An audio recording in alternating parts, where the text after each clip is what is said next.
Hi friends, അസ്സാം വലൈക്കും. അപ്പോൾ ഇന്ന് ഞാൻ വന്നിട്ടുള്ളത് വളരെ പെട്ടെന്ന് തന്നെ നമുക്ക് ചെയ്തെടുക്കാൻ പറ്റിയിട്ടുള്ള ഒരു ചെമ്മീൻ ബിരിയാണിൻ്റെ റെസിപ്പി ആയിട്ടാണ്. ഇതിൽ നമ്മൾ സവാളയും തക്കാളിയൊന്നും സെപ്പറേറ്റ് വഴറ്റിയെടുക്കാതെയാണ് ഈ ഒരു ബിരിയാണി ചെയ്തെടുക്കുന്നത്. അപ്പോൾ എല്ലാവരും വീഡിയോ ഒന്ന് സ്കിപ്പ് ചെയ്യാതെ തന്നെ കണ്ടു നോക്കുക.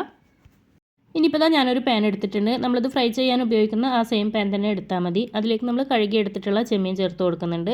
ഇനി ഇതിലേക്കൊരു 1/2 ടീസ്പൂൺ മുളക് പൊടി, 1/4 ടീസ്പൂൺ മഞ്ഞൾപ്പൊടി, ആവശ്യത്തിനുള്ള ഉപ്പ് ഇത്രയും ചേർത്ത് കൊടുത്ത് നമുക്കിതൊന്ന് മിക്സ് ചെയ്ത് കൊടുക്കാം.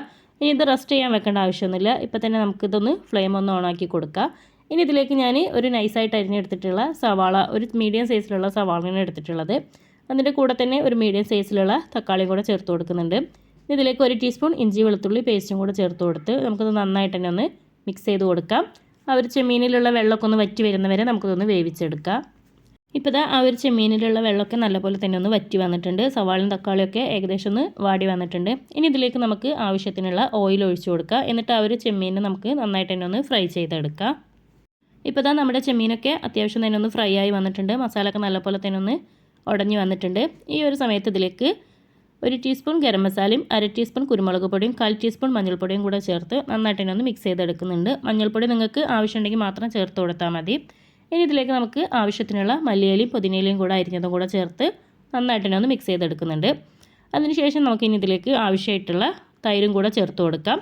ഞാനൊരു 1/2 കപ്പോളം തൈര് ചേർത്ത് കൊടുക്കുന്നുണ്ട്. ഈ ഒരു സമയത്ത് ഉപ്പൊക്കെ നോക്കിയിട്ട് ആവശ്യമുണ്ടെന്നുണ്ടെങ്കിൽ ബാക്കി നിങ്ങൾക്ക് ചേർത്ത് കൊടുക്കാവുന്നതാണ്. അപ്പോൾ നമ്മുടെ മസാല ഇവിടെ റെഡി ആയിട്ടുണ്ട്. ഇനി ഞാൻ നേരത്തെ തയ്യാറാക്കി എടുത്തിട്ടുള്ള ഒരു നെയ്ച്ചോറ് ഇതിലേക്ക് ചേർത്ത് കൊടുത്ത് നമുക്കൊന്ന് സെറ്റ് ചെയ്തെടുക്കാം. അപ്പോൾ ചോറൊക്കെ ഫുള്ളായിട്ട് തന്നെ ഒന്ന് സെറ്റ് ചെയ്തെടുത്തിട്ടുണ്ട്. അതിൻ്റെ മുകളിലേക്ക് കുറച്ച് മല്ലിയില ചേർത്ത് കൊടുക്കുന്നുണ്ട്. അതുപോലെ തന്നെ കുറച്ച് ഗരം മസാലയും കൂടി ചേർത്ത് കൊടുക്കുന്നുണ്ട്. ഇനി നമുക്കിതൊരു 10 മിനിറ്റോളം ഒന്ന് ദം ചെയ്തെടുക്കാം.